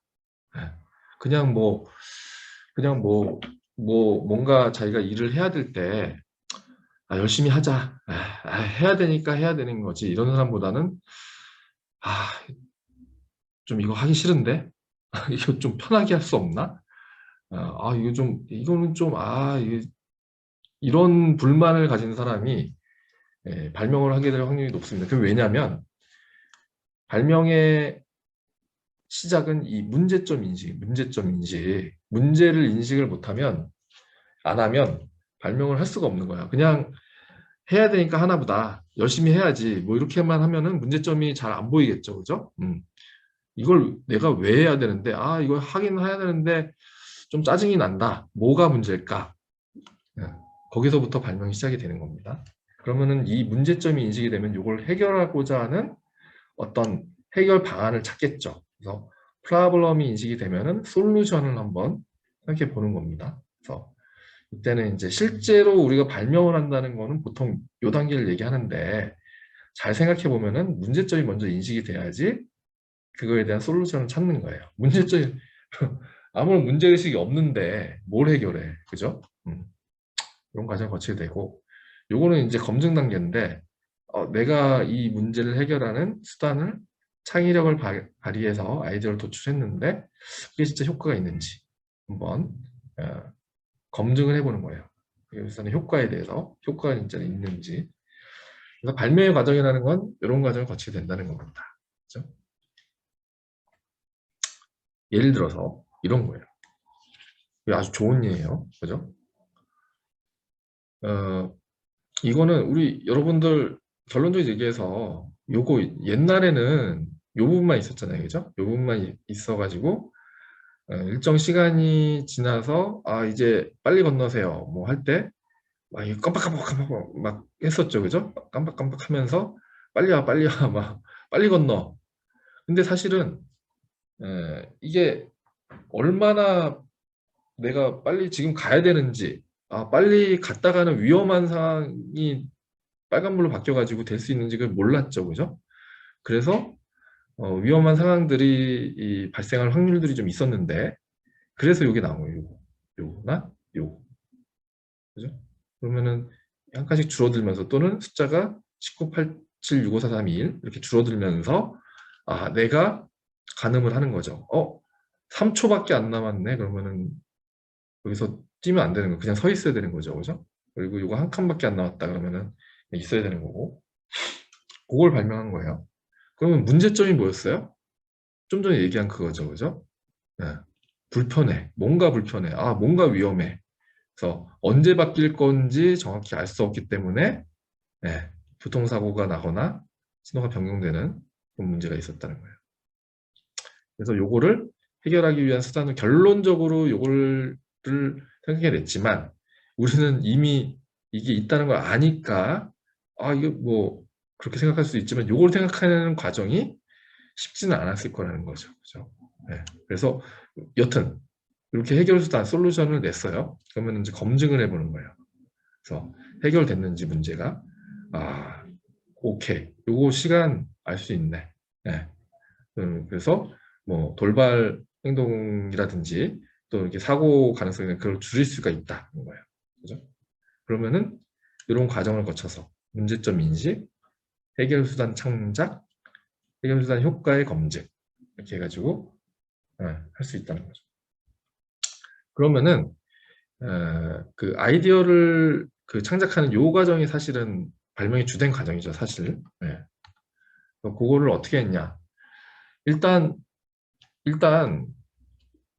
이 결론을 모른다는 상태로 우리가 접근해야 돼요. 지금 그럼 이제 해결 수단을 한번 생각해 보는 거죠. 우리가 그래, 보행자가 뭔가 얼마나 남았는지 시간이 그걸 알아야 되잖아요. 그죠? 그럼 감각에 의해서 그걸 이제 파악을 해야 되는 건데, 뭐 보행자의 감각이라는 거는 시각, 후각, 미각, 촉각, 청각, 그 외에 뭐 이렇게 구분할 수 있겠죠. 그러면은 이것들을 한번 쭉 나열해서 아이디어를 한번 생각해 보는 거예요. 시각, 빛의 깜빡임, 숫자, 그래프, 도형의 움직임, 이런 걸로 좀 정보를 줄 수 있지 않을까? 후각, 예를 들어서 신호 변경 5초 전에는 독특한 향을 풍겨서 빨리 5초 전이니까 빨리 달려, 이렇게도 할 수 있지 않을까? 미각, 후각과 비슷하게 신호 변경 5초 전에 독특한 맛을 느끼게 하면 될 수 있지 않을까? 촉각, 시간이 얼마 남지 않으면 뭐 보행자 신발이나 피부에 촉각적인 신호를 전달할 수 있지 않을까? 청각, 소리로 보행자에게 남은 시간을 알린다는 방식이죠. 이거는 뭐 19, 87 뭐 이런 걸 크게 소리를 낼 수도 있고 신호등이 그 외에는 뭐 기찻길 차단문과 같이 외적인 요소로 아예 못 들어오게 하는지 이런 걸 생각해 볼 수 있죠. 하여튼 이런 아이디어를 쭉 나열해 놓고 이게 현실적인지 아닌지를 한번 판단을 해보는 거예요. 그랬더니 딱 봤을 때 이거 다른 건 좀 그렇고 시각과 청각이 좀 가능성이 있겠다 이런 느낌이 들 수가 있어요. 여러분들 잘 생각해 보면은. 그래서 이제 시각은 전멸주기 변화. 그러니까 시간이 줄어들면은 전멸주기가 막 빠르게 할 수도 있겠죠. 그죠? 빛의 밝기 변화. 시간이 별로 안 남으면은 약간 이제 빛의 밝기를 좀 흐리게 할 수도 있겠고 숫자 1987 이렇게 할 수도 있겠다.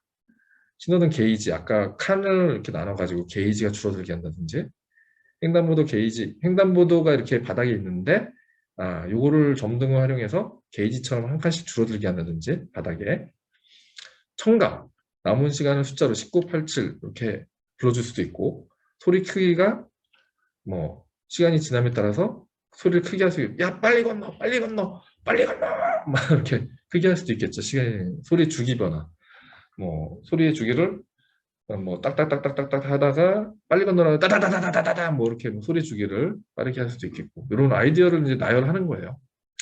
잘 생각해 보면은 여기서 선택한 게 이건 거죠.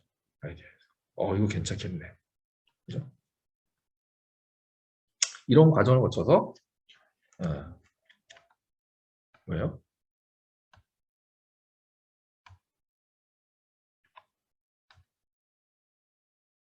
이 아이디어가 나온 거죠. 시각 중에서도 게이지랑 숫자 줄어드는 거.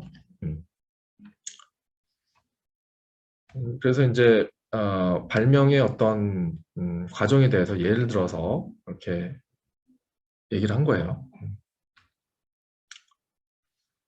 자, 그러면은 이제 그 뭐 사례 실습이라고 했는데 쭉 얘기를 해줄 거예요, 그냥. 뭐 발명의 기법은 여러 가지가 있다. 그래서 뭐 노력을 좀 해야 되는데 발명을 하려면 여러분들 아까 그 발명의 개념 중에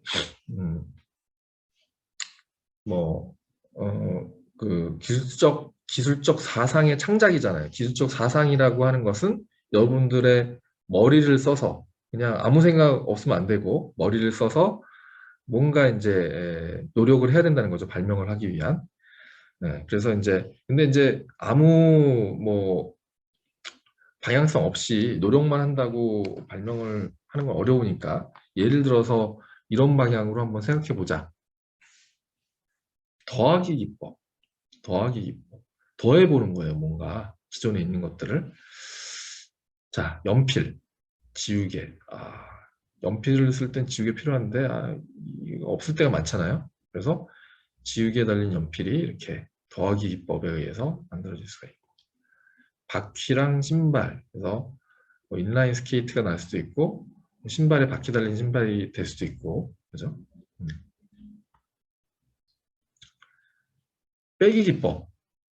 마우스에 선이 달려 있으니까 이거 맨날 이제 본체 연결해야 되니까 케이블을 빼고 무선 마우스 C 있는 수박에서 C만 빼 C 없는 수박 이런 식으로 빼기 기법. 필름 카메라에서 필름을 빼 그러면 디지털 카메라. 필름이 옛날 여러분들은 이걸 본 적이 있으실까? 이거 필름이 참 이게 24방 막 이렇게 요즘에는 막 수천 번 사진 찍고 지우고 그러는데 옛날에는 이게 귀했습니다. 한 장 한 장이. 네. 그래서 사실은 불편하죠. 이거 뭐 쭉 빼면은 다 그냥 24방 다 없어질 수도 있어요. 잘못 빼면은. 네. 근데 이제 필름이 없는 카메라를 한번 그 생각해 보자. 그래서 디지털 카메라라는 게 이제 발명이 된 거고. 선풍기 같은 경우는 날개 때문에 뭐 이게 뭐 좀 안전사고 날 수도 있고 닦아야 되고 뭐 이런 게 있으니까 날개를 빼보자. 날개 없는 선풍기. 될 수가 있다는 거야. 그리고 짧게 하기 기법. 옛날에는 이렇게 길게 낚싯대를 들고 다녔는데 이제 칸칸이 접었은 낚싯대 이렇게 됐다는 거죠. 길이가 길어 불편한 우산을 짧게 하면 접이식 우산. 그다음에 얇게 하기. CRT 모니터 얘는 진짜 두꺼웠죠 옛날에. 요새는 다 평면이죠 모니터가. 물통도 이렇게 접이식 얇게 하기. 가볍게 하기. 뭐 카드 여러 개 하나로 이건 뭐 발명이 될 수 있는지는 좀 애매하지만 서재 쌓인 많은 책 이것들을 이북 리더기로 할 수도 있고 유리통조림 뭐 이렇게 밀봉하고 뭐 무겁고 깨지고 뭐 이랬는데 캔 통조림을 발명을 해서 하게 됐다. 그래서 좀 옛날 발명이겠죠. 이건. 가볍게 하기, 가볍게 하기. 모양 바꾸기. 옛날에는 물파스가 이랬는데 그리고 구부러진 물파스 그래가지고 바르기 편하게. 빨대 이것도 실제로 특허가 있어요. 옛날에. 예. 왠지 직선형 빨대였는데 마시기가 불편하니까 주름 빨대. 그렇죠? 모양 바꾸기. 작게 만들기. 자전거를 접이식 자전거. 이렇게 좀 용도 바꾸기. 주전자를 쓰다가 이런 주전자처럼 물조리개를 만들면 좋겠다. 그냥 바가지로 물 주는 것보다 물 뿌리게. 온도계가 있는데 이걸 체온질 때는 이렇게 온도계를 이런 식으로 변형하면 되겠다. 용도 바꾸기. 재료 바꾸기. 종이 가방이었는데 이건 투명한 비닐로 하니까 내용물도 보이고 물에 젖어도 괜찮고 등등 이렇게 재료 바꾸기. 그렇죠? 이런 식으로 여러분들 뭐 발명을 할 수 있다는 거예요. 그러니까 우리가 솔루션을 뭔가 문제점을 먼저 발견을 하고 그 다음에 그 솔루션을 찾는 과정에서 좀 전에 얘기한 그런 것들을 기준으로 한번 생각해 볼 수가 있다는 겁니다. 자, 그 다음에는 요게 진짜 요 부분이 어떻게 보면은 여러분들 회사에 들어가거나 아니면은 창업을 하거나 그럴 때 실질적으로 활용해 볼 수 있는 그런 게 될 수도 있을 것 같아요. 아이디어를 정리하는 게. 좀 전에 이제 여러 가지 이제 솔루션을 생각해 볼 수 있는데 그런 도출된 아이디어를 어떻게 정리하는가 그런 부분입니다. 아이디어 정리 기법. 여러분들 그 브레인스토밍 뭐 이런 건 많이 들어보셨죠, 그죠? 그러니까 브레인스토밍이라는 건 서로 얘기를 하면서 각자 이제 아이디어를 막 내고 그런 과정이잖아요. 그래서 이제 아이디어 발산하기입니다. 그게. 아이디어를 발산하면은 그렇게 발산된 아이디어를 정리하는 거, 수렴하는 걸로 이제 아이디어 정리법을 뭐 분류를 할 수가 있는데 구분을 할 수가 있는데 아이디어 발산하기는 좀 전에 얘기한 뭐 브레인스토밍이라든지 브레인스토밍을 할 때는 그 해당 아이디어 자체에 대한 것도 있지만 상황 분석을 통해서 아이디어를 발산할 수 있다, 브레인스토밍을 할 수 있다. 그래서 뭐 수학 분석이라든지 뭐 회사 같은 경우에 3C 분석 이런 것들을 통해서 아이디어를 발산할 수가 있고 좀 이따 얘기할 거예요. 네.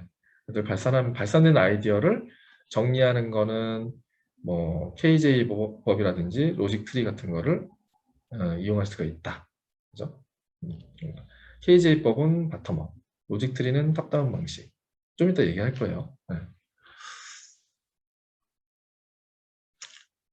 아이디어 발산할 때는 브레인스토밍이 잘 되면은 되게 좋은 겁니다. 어쨌든 우리가 혼자 생각하는 것보다는 여러 사람이 같이 의견을 나누고 내가 얘기하는 거, 그 다음에 상대방이 얘기한 걸 듣는 거, 그 과정에서 좀 더 괜찮은 아이디어가 나올 가능성이 더 높아진다는 거죠. 그래서 일정한 테마를 정해놓고 그에 대해 회의 형식을 채택한 다음에 자유 발언을 통해서 아이디어 제시를 하고 하는 건데 이제 현상 파악을 한다. 이때 이제 뭐 우리 그 내부적인 상황이라든지 외부적인 상황이라든지 그런 현상 파악을 하는 거죠. 그래서 거기서 이제 문제점이 발견이 되면은 그거에 대한 해결 방침을 구상하는 이런 것들에 대한 아이디어 제시가 이제 되는 거죠.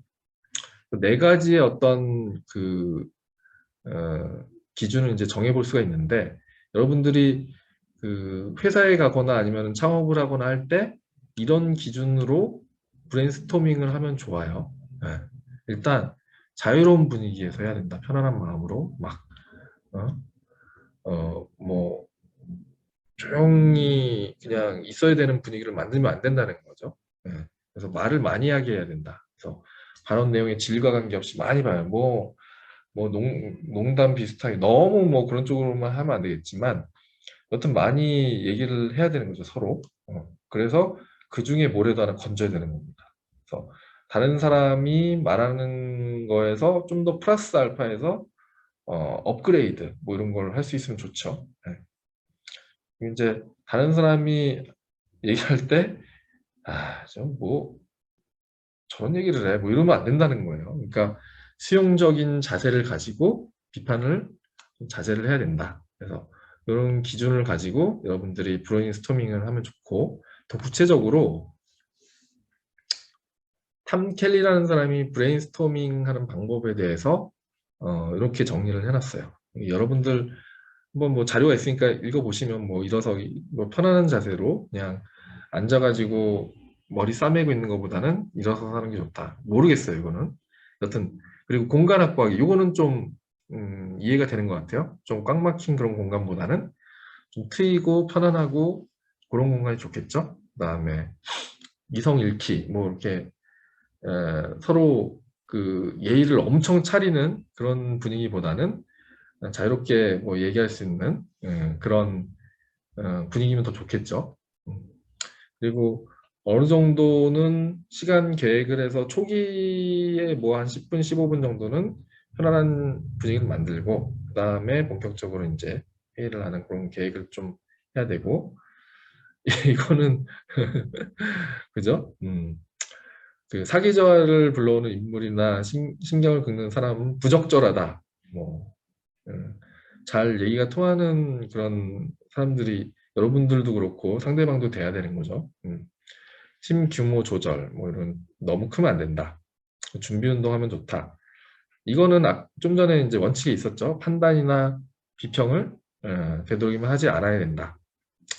그리고 세 개 중 세 번째 원칙, 이거는 이제 처음에 나오는 아이디어보다는 좀 얘기가 진행된 다음에 후단에 나오는 것이 좀 상대적으로 좋은 아이디어가 많을 수 있다. 꼭 그런 건 아니지만, 예. 그리고 잘 기록해둬야 된다는 거예요. 그러니까 아이디어는 그냥 말만 하면 날아가죠. 잘 기록해둬야 된다. 이거 중요합니다. 그리고 계속 좋은 뭐 활기찬 분위기로 잘 마무리해야 된다. 여러분들 요거를 한번 나중에 그 회사 들어가서 뭐 언젠간 여러분들 뭐 팀장이 되거나 그죠?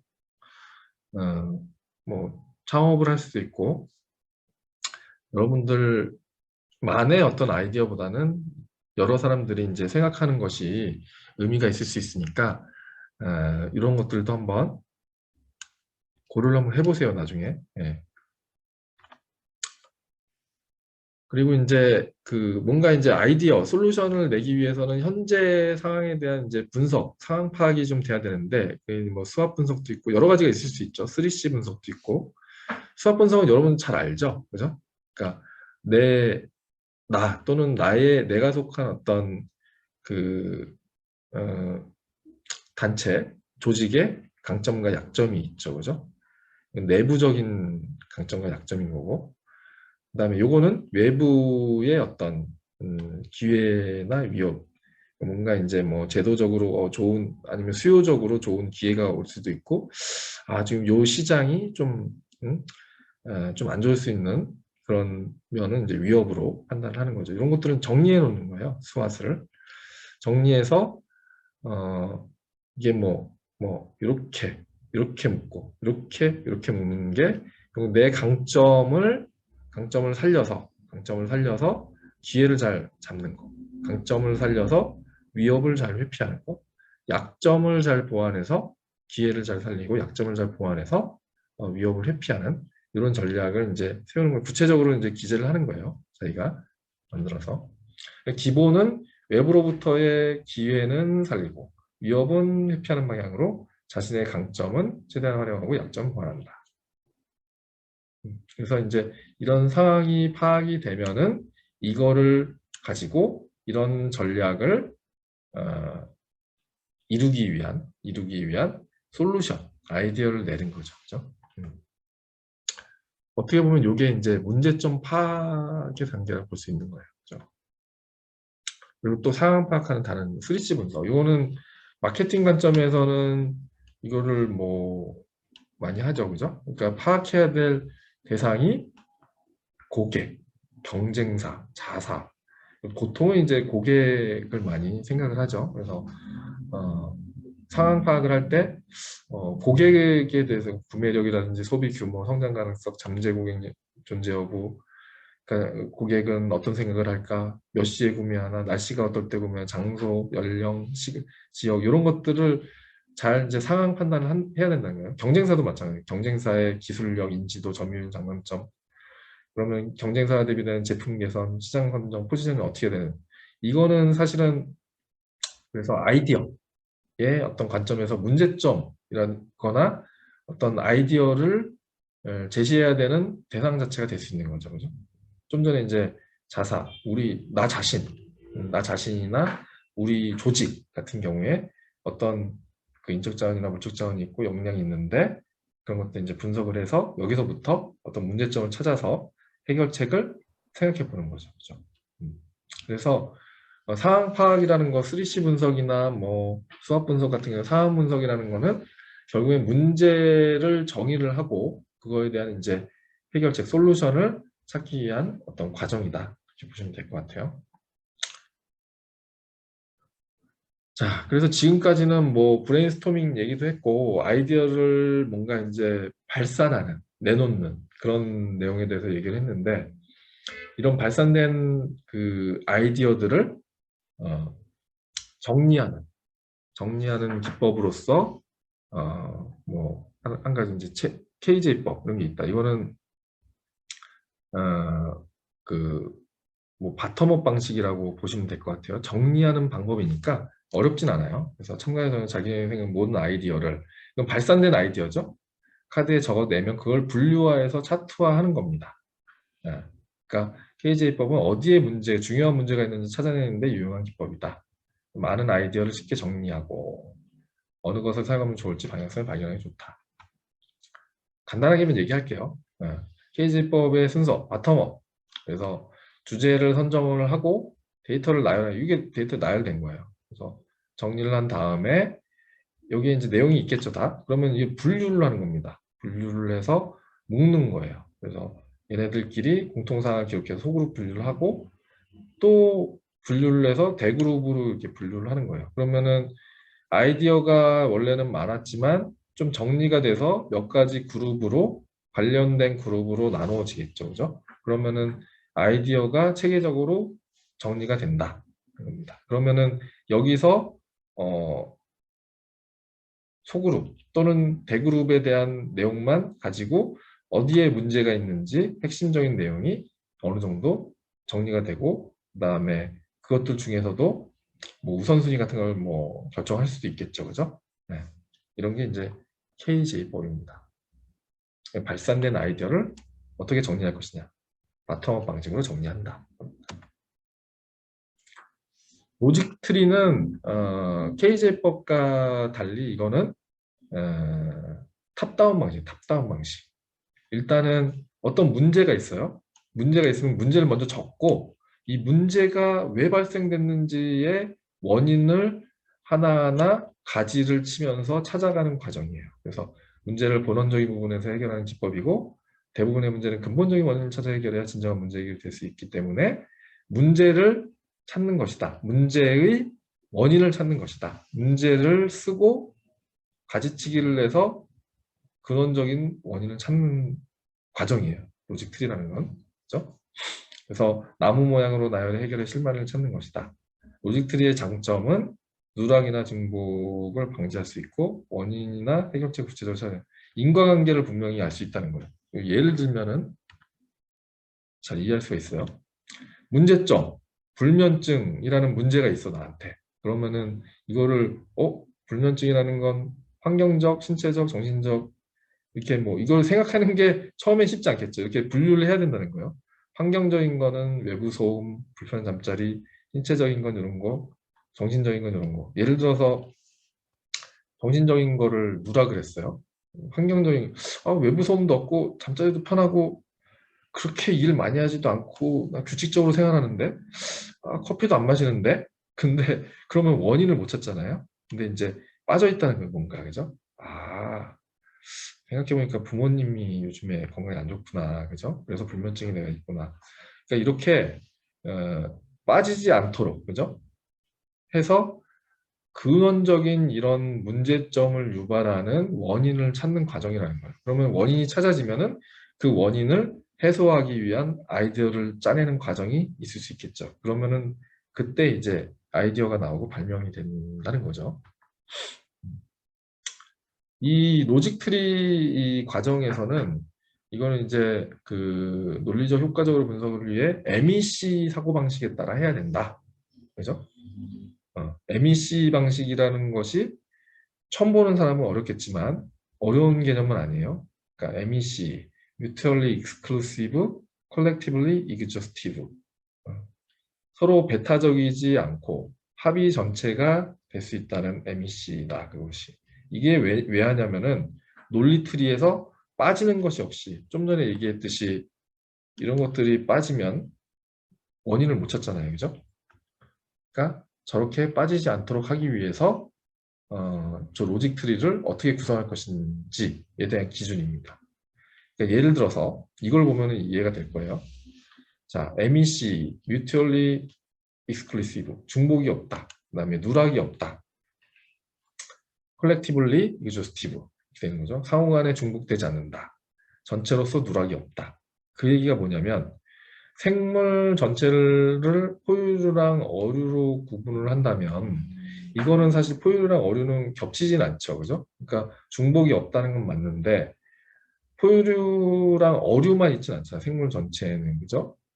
그죠? 포유류만 어류는 파충류도 있고 뭐 곤충류도 있고 많잖아요. 그죠? 그러니까 M이기는 하지만 C는 아닌 거죠.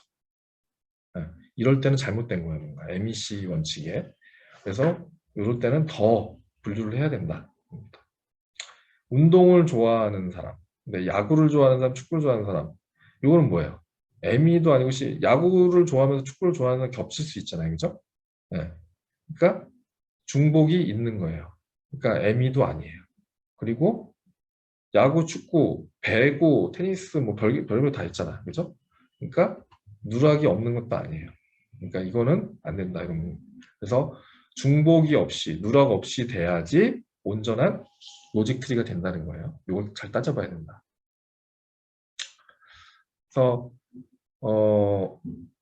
지금까지 이 아이디어 정리하는 내용까지 다 얘기를 했어요. 네.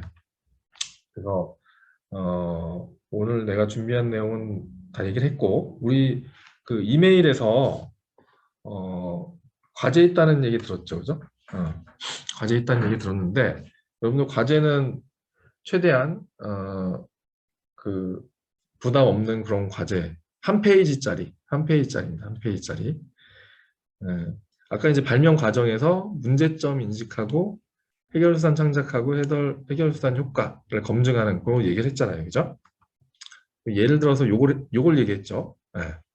여러분들 과제는 요거를 하는 겁니다. 뭔가 아이디어를 하나 생각을 해서 문제점 이렇게 기재를 하고 어떻게 해결할지 그다음에 해결수단 효과를 검증하는 내용 써고 이런 식으로 딱 한 페이지 써서 내는 걸로 그렇게 하겠습니다. 네, 과제는 그렇고요.